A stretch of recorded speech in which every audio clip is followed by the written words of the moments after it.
দেশটা এমন হয়েছে, এই যে মাওলানা আমির হামজা ও কি খারাপ কথা বলছে। উনি পৃথিবীর ভিতরে 4জন মহিলা সুন্দরী, সুবহানাল্লাহ একটু জোরে কর। কয়জন? 4জন বিশ্ব সুন্দরী। একজন হলো হযরত হাওয়া আলাইহিস সালাম, আর একটা হলো মা ফাতেমা রাদিয়াল্লাহু তাআলা আনহা, আর একজন হলো ইউসুফ আলাইহিস সালামের বিবি জুলেখা, আর একজন হলো ফিরাউনের বিবি আসিয়া। এই 4জন মহিলা সুন্দর। এই সৌন্দর্য বুঝাইতে গিয়ে তিনি বলেছিল সেই ভারতের একটা নায়িকা আছে, সে বর্তমান বিশ্ব সুন্দরী। কথা বল, হ্যাঁ না না, ভারতের একজন নায়িকা রাশমিকা, আর কি হাতে রাশমিকা মান্দানা। উনি বিশ্বের মধ্যে বর্তমান শ্রেষ্ঠ সুন্দর, বিশ্ব সুন্দরী। উনি এই ওনাক দিয়ে বুঝাইছে যে রাশমিকা মান্দানা এ বিশ্ব সুন্দরী হয়েছে তার চেহারার দিকে আল্লাহর নাম নিয়ে একটু তাকা দেখেন, এই কথা বলছে। সেই জিনিসটা বাংলাদেশের টিকটকাররা এমন ভাইরাল করতেছে। না, উনিকে খারাপ কথা, উনিকে রামকৃষ্ণের কথা বলে যে মঙ্গল কালী, ভদ্র কালী, সুদর্ত কালী, অং অং শান্তি, গং শান্তি, রাম রাম অং শান্তি, অং শান্তি, অং ফর ফর লাইল মোহাম্মদ, ওর নাম দিয়ে কি ও দেখতে করছে। বলছে যে আল্লাহ, উনি বুঝাচ্ছে যে আল্লাহ দুনিয়া সৃষ্টি করছে, আল্লাহর নাম দিয়ে একটু টাকা দেখে। এই যদি বিশ্ব সুন্দরী হয়, তার চাইতে শত শত গুণ সুন্দরী মা হাওয়া আলাইহিস সালাম। সুবহানাল্লাহ জোরে কর। এই কথা সে বুঝাতে গিয়ে এইভাবে বলছে যেটা আল্লাহর নাম দিয়ে টাকা দেখো। কারণ রামকৃষ্ণ রাধার নাম দিয়ে টাকাতে বলে নাই, কার নাম দিয়ে কথা বলছে যে আল্লাহর নাম দিয়ে কোনো কাম যদি করে ওই লোকটার শয়তানি মনে থাকবে। কথা বল না কে? আর এই যে তোমাদের টল করলে এই একটা আলেমকে যে হেও করতেছ ছোট করবার জন্য, আলেম ছোট হচ্ছে না, বরং তুমি ছোট হইবে। কারণ আল্লাহ রাসূল বলেছে আল উলামা ওয়ারাসাতুল আম্বিয়া, আলেমেরা হলো নবীর বংশধর, ওয়ারিস, নবীর রূহানি সন্তান। আলেমকে কেউ যদি গালি দেয় সে যেন নবীকে গালি দিল, আলেমদেরকে নিয়ে যারা টিকটকার করবে সে যেন নবীকে নিয়ে টিকটকার করলো। কথা কোন? আজ আপনার গায়ে শক্তি আছে, হাতে মোবাইল আছে, টিকটকার করে একটা আলেমকে হেও করার চেষ্টা করতেছেন। কারণ ইজ্জত দেওয়ার মালিককে অত ইজ্জু মানতাসা, অত জিল্লু মানতাসা, ইজ্জত দিয়ে নেওয়ার মালিক আল্লাহ, সিনে নেওয়ার মালিক আল্লাহ। আপনারা টিকটকার করবেন, আপনারা ওকে ভাইরাল করতেছেন, ওকে আল্লাহ আরো উপর দিকে উঠাচ্ছে। মারহাবা একটু জোরে কর। এই জন্য যা করেন আলেমদের পিছনে লাগেন না। যারা আলেম ওলামার পিছনে, ইমানদার পিছনে লেগেছে, তারা অতীতের দিকে তাকা দেখেন, তারা ধ্বংস হয়ে গেছে। এখনো যদি আপনারা আলেমের দিকে তাকান, আলেমদের যদি হ্যাঁ প্রতিপন্ন করার চেষ্টা করেন, আপনারাও কিন্তু ধ্বংস হয়ে যাবে। কথা কন না না। আমির হামজা চ্যাংরা মানুষ কি কথা বলছে, মাত্র 37 বছর বয়স, 3টে বছর কারারুদ্ধ ছিল। এখন একজন লোক, একটা মুরব্বী 1 মাস রোজা রাখছে, সারা বছর নামাজ পড়ে। ঈদের নামাজ অনুষ্ঠিত হবে 9:30টায়, আর ও সারা বছর নামাজ পড়ে নাই, 1 মাস রোজাও রাখে নাই। ও 9:30টার সময় ওযু গোসল দিয়ে যায় নামাজ একটা বগুলের নিচে নিয়ে আতর লাগাইছে। আতর তো লাগানো শেষ, কথা কি বুঝতেছেন? লাগা বগুলের নিচে নিয়ে রাস্তা দিয়ে হেঁটে যাচ্ছে, আর বলছে চাচা ওই যে 1 মাস রোজা রাখছে, সারা বছর নামাজ পড়ে, মিসওয়াক করতেছে, আপনার গোসল দেওয়ার জন্য। চাচা নামাজ পড়বে যাবেন না? জানোয়ার কি কয়, চাচা 1 মাস রোজা রাখছে, সারা বছর নামাজ পড়ে, চাচা নামাজে যাবে না? ওই যাবে। কথা বল। যায়া ঈদগাহ মাঠে, ঈদ ময়দানের ঈদগাহ মাঠের যায় আগের কাতারে যায়া আপনার যায় নামাজ পড়ে বসে থাকে। আল্লাহ যদি কোনদিন এই দেশের আমাকে প্রধানমন্ত্রী বানায়, যারা রমজান মাসে রোজা রাখে না, 5 ওয়াক্ত নামাজ পড়ে না, ওরা যদি ঈদগাহ ময়দানে যে আগের কাতারে নামাজ পড়ে, ওদের ঘাট ধরিয়া পিছনের কাতারে দাঁড় করে দিয়ে নামাজি আর রোজদার ব্যক্তিকে সামনে দেবো। কথা বল। আমি জানি জীবনে আমি প্রধানমন্ত্রী হইতে পারবো না, তবে আমার মনের একটা ইচ্ছা। তার সাথে যারা আরো বেশি চালাক, তারা ওই নামাজে যায় না, ঈদের নামাজও পড়ে না। আছে না এরকম লোক? সবে বরাতের দিন গোসল দিয়ে ভেজা কাপড়ে যা নামাজ পড়ে, যা কাজ আমি 9 তনে নিয়ত করলাম। কিসে 9 তনে? কথা যদি বুঝে হাই রে মানুষ, তারপরে গরুর গোস্ত দিয়ে সেই যে খাওয়া খায়া যায়, নামাজ যত ফরজ নামাজের কাজ কারবার নাই, যা খালি লফর শুরু করে যে আল্লাহু আকবার, আর দেখ পারে যদি কই দেখ পারো কে, গরুর গোস্ত দিয়ে খাইছি, তোমার গরুর গোস্ত দিয়ে খাইতে বলছে কে, হুজুর আজকে যদি গরুর গোস্ত দিয়ে খাওয়া যায় সারা বছর নাকি গরুর গোস্ত দিয়ে ভাত খাওয়া যায়। এই রে মানুষ দেখছি এইরকম বাঙালি, এইরকম চালাক বাঙালি দেখিনি। আমার ভাইয়ের, আমার মুসলমান ভাইয়ের, আল্লাহর হাবিবের প্রিয় উম্মতেরা ভালো করে লক্ষ্য করে শুনুন, আমলে নিয়তে শুনতে হবে। আল্লাহ বলে বান্দা নামাজ পড়ো নাই, আমি আল্লাহ তোমার চাবি, আমি আল্লাহ আমার গোডাউনে জমা নাই। যারা নামাজ পড়ে না ওরা শয়তানের নানা, যারা নামাজ পড়ে না ওরা শয়তানের নানা। এবার আসুক কবরে আল্লাহ মজা দেখাইবে, যারা বেনামাজি ওরা পাহাজিরি পাজি। কতক্ষণ এরাই স্বীকার করতেছে, আমি কি বলছি আপনারই বলছি। আমার ভাইরা, আল্লাহ বলবে রে গজবের ফেরেশতা, আমার বান্দা নামাজ পড়ে নাই, রোজা রাখে নাই, হজ করে নাই, যাকাত দেয় নাই, ধর আমার বান্দার ঘাট ধর, ঘাট ধরে বান্দাকে জাহান্নামের দিকে নিয়ে যা। আল্লাহর গজবের ফেরেশতা আসবে, বান্দার ঘাট পরে ধরবে, জাহান্নামের দিকে নিয়ে যাবে। আল্লাহর বান্দা জাহান্নামের দিকে বাদন যেতে চায় না, মাঝে মধ্যে যাবে, আবার থমকে দাঁড়াবে। আল্লাহ বলেন ওয়াসিকাল্লাযিনা কাফারু ইলা জাহান্নামা যুমারা, ওয়াসিকা মানে হাকা, অর্থাৎ ধাক্কা মারতে মারতে জাহান্নামের দিকে নিয়ে যাবে। আমার কথা কি বুঝতেছেন? একজনের 7টা মেয়ে বিয়ে দিছে, পৌষ মাসে শীতের দিনে 7টা মেয়ে, আর মেয়ার জামাকে আনছে বাজান বাড়িতে দুধ পিঠা খাওয়ানোর জন্য, রস পিঠে দুধ পিঠ, ওই মুখ চোখ পেতেছি, দেখো ওয়াজ করতেছি। 7 ভাইরা মিলিয়ে দুধ পিঠে খাইয়ে, আপনাদের কিসের বাজার এটা? তেঁতুলতলা বাজারে গেছে বাজার করবার জন্য। বাজারে যাইয়া 7 ভাইরা মিলিয়ে বাদান আপনার 10 কেজি ওজনে 2টা বাদান মাছ কিনছে। মাছ কিনিয়ে ছোট ভাইরা হলো ল্যাংড়া মানুষ, ল্যাংড়া ভাইরার গাড়ির উপরে বাদান 20 কেজি ওজনে মাছ তুলে দিছে।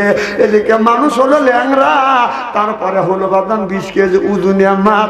ওই ল্যাংড়া মানুষ ছোট ভাইরা বড় 6 ভাইরার সাথে বাদান হাঁটতে পারছে না, পিছ পড়ে গেছে।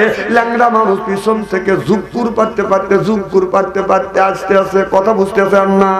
এদিকে 7টা বোন এক জায়গা দ্বারা আছে, 6 বোন বড় 6 বোন দিককে দিচ্ছে ছোট বোনকে, দেখ আমাদের স্বামী সুস্থ ভালো, কত সুন্দর করে হেঁটে আসছে, রেপ রাই তোমার স্বামী ল্যাংড়া, আমাদের 6 জনের স্বামীর সাথে হাঁটতে পারছে না, পিছ পড়ে গেছে। পিছন থেকে তোমার স্বামী জুকুর পারতে আসতেছে। ছোট বোন দুর্বল হয় না, ছোট বোন বড় 6 বোনকে বলতেছে আমার জামাই পিছন থেকে জুকুর পাচ্ছে না, আমার জামাই পিছন থেকে তোদের 6 জনের স্বামীকে গুতা মারতে নিয়ে আসতেছে। কিয়ামতের ময়দানে আল্লাহ বেনামাজিকে যখন জাহান্নামে নিবে, ওয়াসিকা মানে হাকাও, অর্থাৎ গুতা মারতে জাহান্নামের দিকে নিয়ে যাবে। তাহলে বলুন আমাদের দরকার আছে না বাজান? না। আমার ভাইরা, আমার মানুষ যদি মরে যায়, এই মানুষটাকে কবরস্থানে কবরস্থ করবে। মানুষ মরে যাওয়ার সাথে সাথে কবরের মধ্যে মুনকার নেকি ফেরেশতা আসবে, আসিয়া এই লোকটার সামনে এসে দাঁড়াইয়া বলবে মান রব্বুকা ওয়া মা দীনুকা ওয়া মা নাবিয়ুকা, বলো তোমার রবকে, তোমার ধর্মকে, তোমার নেতাকে। ওই দিন যদি সোয়ালের জবাব সঠিকভাবে দিতে পারি, কবর হবে বাদান জান্নাতের টুকরা। উত্তর যদি না দিতে পারি, কবর হবে বাদান জাহান্নামের টুকরা। জোরে কান্না। তাহলে ওই কবরের ভিতর থেকে 3টা প্রশ্নের সওয়াল যদি সঠিকভাবে দিতে চান আর কবরের মধ্যে যদি শান্তিতে থাকতে চান তাহলে দুনিয়ার বুকে বাদান ধরতে হবে বাদান কোরআন পড়তে হবে বাদান কোরআন পড়তে হবে নামাজ। আল্লাহ কয় বান্দা কোরআন শরীফ ধর বসে বসে পড় তারপরে তুই মর। আমি কি এতই পর কিয়ামতের ময়দানে জান্নাতের মধ্যে তোমাদের বানা দেব হুর পরীদের বর। সুবহানাল্লাহ বললেন না? আল্লাহ বলে বান্দারে কোরআন শরীফ ধরো বসে বসে পড়ো তারপরে তুমি মরো। এরপরে মুখে যদি রাখো দাড়ি ছেড়ে দিতে পারো যদি নির্বাচনে সিগারেটে আর বিড়ি ফেরেশতা না ঘাড়ে মারবে না বুড়ি আল্লাহ দিবে জান্নাতে। সুবহানাল্লাহ বললেন না? আমার ভাইরা আমার তাহলে নামাজের দরকার আছে না নাই? আগে ছোটবেলা দেখছি রাস্তা দিয়ে যখন বাজান হেঁটে গেছি 20 বছর আগেকার ঘটনার কথা বলছি। রাস্তা দিয়ে হেঁটে যখন গেছি আপনার প্রত্যেকে বাড়ি বাড়ি থেকে বাজান কোরআন তেলাওয়াতের আওয়াজ শোনা গেছে। ইয়াসিন ওয়াল কুরআনিল হাকিম ইন্নাকা লামিনাল মুরসালিন। জোরে বল আল্লাহু আকবার। ছোটবেলায় কোরআন তেলাওয়াতের আওয়াজ শুনছি আর এখন রাস্তা দিয়ে হাইটে গেলে বাদান কোরআন তেলাওয়াতের আওয়াজ শোনা যায় না। যদি শহর বন্দরে যান দেখেন বাদান গানের আওয়াজ তুই তো আজ ভুলেই গেছিস মল্লিকা চেনে না সে এখন কোনটা পরে বন্ধু বেশে দূরের গায়ে যায়। যেদিন গেছে সেদিন কি আর ফিরিয়ে পাওয়া যায়? ওরও অত্যাচারে কোরআন পড়া যায় এখনো প্রতিবাদ করতে হয়। তুই তো আজ ভুলেই গেছিস ও ছেলে তুই তো আজ ভুলেই গেছিস আল্লাহ নবীর নাম। নবী আমার মদিনাতে আসে শুয়ে কে করে তার কাম হারমোনিয়াম আর বাজাস না ইবলিস দিছে পাম তুমি কইরো না পাম পাম মুল্লাগারে বাইরে গেছে দাম এখনো সময় আছে মুখে লাও আল্লাহ নবীর নাম রে আল্লাহ নবীর নাম চিল্লা কোন ঠিক কিনে। দেশটা হলো ডিজিটাল ওয়াজ লাগাল লাগবে ডিজিটাল। ওই আগেকার আমাদের মান্দাল আমাদের ওয়াজ চলে না। এটা অন্যায় এটা করা যাবে না এটা না এটা করতেই হবে।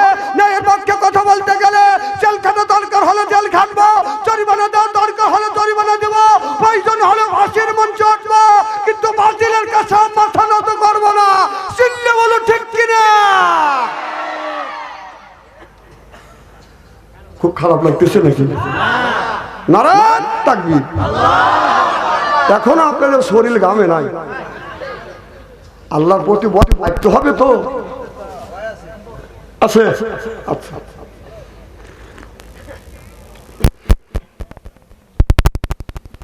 আমার ভাইয়ের আমার রাবিয়া বস্তি একজন মহিলা। এই রাবিয়া যেদিন মারা গেছে তাকে কবরস্থ করছে ফেরেশতা রাবিয়ার কবরের পাশে যা বলতেছে মান রব্বুকা বলো রাবিয়া তোমার রবকে। রাবিয়া বস্তি বলতেছে আপনি কে? সুবহানাল্লাহ জোরে কয়। কেমন মহিলা তার কাছে যা বলতেছে মান রব্বুকা তোমার রবকে। রাবিয়া বস্তি বলতেছে আপনি কে? সুবহানাল্লাহ জোরে কয়। ফেরেশতা কয় আল্লাহ জীবনে বহুত নারী পুরুষের কবরের সরজপ নিছি এইরকম তো মহিলা দেখিনি। বলতেছে রাবিয়া তুমি আমাকে চেনো না? কয় না। আমি হচ্ছি মন কানে কি ফেরেশতা। কো আপনি মন কানে কি ফেরেশতা? আমি আপনার কোনদিন দেখিনি। আপনারা কি মন কানে কি ফেরেশতা দেখছেন? তো আপনি যেভাবে বলতেছেন তাতে বোঝা যাচ্ছে চেনেন থাকে। আপনারা কি দেখছেন? আমিও দেখিনি পড়ছি আর শুনছি।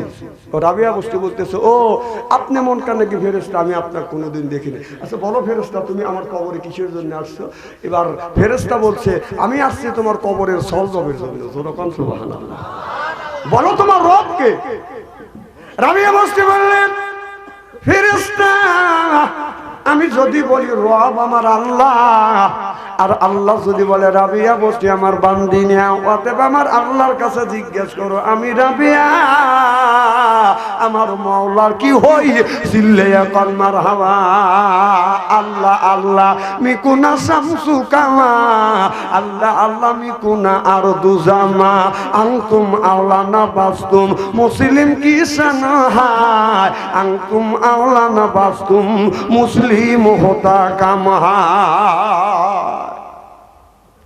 রাবিয়া বস্তি বলেন ফেরেশতা আমি যদি বলি রব আমার আল্লাহ, আর আল্লাহ যদি বলে রাবিয়া বসতি আমার বান্দিনে, তাহলে অতএব আমার আল্লাহর কাছে জিজ্ঞাসা করো আমি রাবিয়া আমার আল্লাহর কি হই। সুবহানাল্লাহ, একটু জোরে কর। এখন আমাদের দেশের সরকার হলো বর্তমান ডক্টর ইউনূস, তার কাছে যা যদি বলি আমি আপনাদের দলের সেনাপতি, সে যদি সেনাপতি হিসাবে যদি গ্রহণ না করে, মাইনে যদি না নেয়, তাহলে কি আমার কোনো লাভ আছে? জোরকন। এবার রাবিয়া বসতি বলল আল্লাহ যদি বলে রাবিয়া বসতি আমার বান্দি নে, আল্লাহ যদি আমাকে বান্দি বলে অস্বীকার করে, তাহলে অতএব তুমি আমার কাছে জিজ্ঞাসা না করে আমার আল্লাহর কাছে জিজ্ঞাসা করো আমি রাবে আমার মাওলা কি হই। জোরকন মারহাবা। এবার ফেরেশতা আল্লাহর কাছে দরখাস্ত করলো, কথা বলা যাবে না, আল্লাহর কাছে দরখাস্ত করলো ফেরেশতা।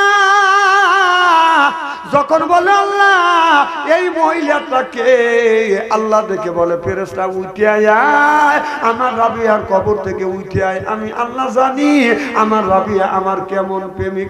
এ ফেরেশতা আমার রাবিয়াকে ডিস্টার্ব করিস না, আমার রাবিয়া জীবনভর আমি আল্লাহ আমার দাসত্ব করছে, আমার গোলামি করছে, আমার রাবিয়া সারা রাত জেগে জেগে আমি আল্লাহ আমার ইবাদত করছে, বন্দেগী করছে, আমার রাবিয়া ঘুমাচ্ছে, ঘুম পাড়তে যা ডিস্টার্ব করিস না, আমার রাবিয়ার কবরের সরদার আমি আল্লাহ নিজে দিতে চাই। সিল্লা সিল্লা কর মারহাবা। ওই রাবিয়ার কবরের সরদার স্বয়ং আল্লাহ দিতে চায়, আর আমাদের ঘরে ঘরে যে একটা করে রাবিয়া আছে, এই রাবিয়ার কবরের সরদার কে দিবে? কবে আল্লাহ নবী রাতে আপনার হযরতে আলী গভীর রজনীতে মা ফাতেমার ঘরে দরজায় যা ডাক দিছে, ফাতেমা একটা ডাক দিছে, অমনি দরজা খুলে দিছে। সুবহানাল্লাহ। আলী বলছে বিবি রে, আমি রাত 12টার পরে তোমার ঘরে দরজার পাশে আসছি, একটা ডাকের বেশি দুইটা ডাক দেই নাই, তুমি দরজা খুলছো, তুমি কি ঘুমাও না? মা ফাতেমা বলল স্বামী রে, আপনি দিনের দাওয়াতে বাইরে যাবেন আর আমি আপনার বিবি আরামে ঘুমাবো। ঘুমাই না যতক্ষণ পর্যন্ত আপনি বাসায় না আসেন, বাড়িতে না আসেন, অনাথ ভাবে বিছানায় ঘুমোতে যাইনি, আমি কোরআন খুলি, কোরআন পড়ি, মওলার সাথে আমি গল্প করি। আর আমাদের ঘরে ঘরে একটা করে ফাতেমা আছে, আপনার তেঁতুলতলা না, তেঁতুলতলা বাজার থেকে রাত 12টার সময় আসিয়া যদি আমাদের ফাতেমার ঘরে দরজা যদি নক করা যায়, ফাতেমা কোনো শব্দ নাই, ও ফাতেমা আওয়াজ নাই, ও ফাতেমা তিনবারের বাজে গিয়ে যায়, একই তো সেও ফাতেমার এও ফাতেমা। সুবহানাল্লাহ, একটু জোরে কর। ওই ফাতেমা স্বামীর জন্য অপেক্ষা করছে, আর আমাদের ফাতেমা ডাকলে ব্যক্তি করে ওঠে। আমার ভাইরা আমার, এবারে একটু পরে ফেরেশতা বলে রাবিয়া রে বলো তোমার নবী কে? রাবিয়া বসতি বলতেছে আমি যদি বলি নবী মুহাম্মদ রাসূলুল্লাহ সাল্লাল্লাহু আলাইহি ওয়াসাল্লাম, আর আমার নবী যদি বলে রাবিয়া বসতি আমার উম্মত না, অতএব আমার নবীর কাছে জিজ্ঞেস করো আমি রাবিয়া আমার নবীর কি হই। সুবহানাল্লাহ বললেন না? তাহলে ওই রাবিয়ার পাওয়ারটা কি? আর আমাদের যদি আমাদের রাবিয়া যদি 3 কিলোমিটার দূরের থেকে শোনা যায়, কথা কন মনে হয় বউ দেহ ভয় পাচ্ছেন, তাই না? আমি কি কারোর উপর নাম ধরে বলতেছি নাকি? আমার ভাইরা আমার, আল্লাহর নবীর কাছে দরখাস্ত করলি ইয়া রাসূলুল্লাহ, ইয়া হাবিবাল্লাহ, সোনার মদিনায় খবর লাগালেন, বললেন নবী গো এই যে রাবিয়া কবরের মধ্যে আসছে, এই রাবিয়া আপনার কি হয়? আল্লাহর নবী বললেন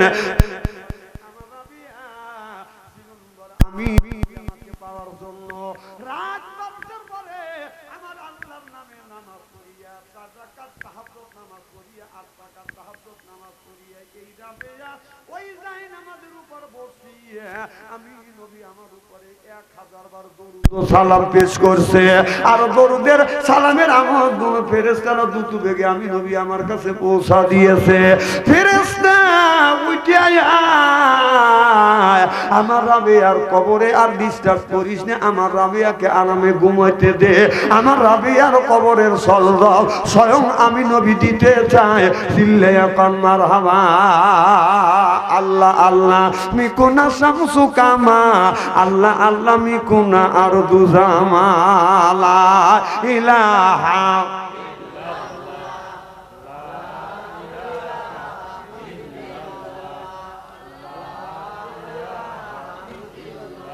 এই কলে মার বান্ধবেলা আকাশে লাগবে মরণ বেলা। এই কলে মার রৌশনীতে কবর হবে তোমার উজালা।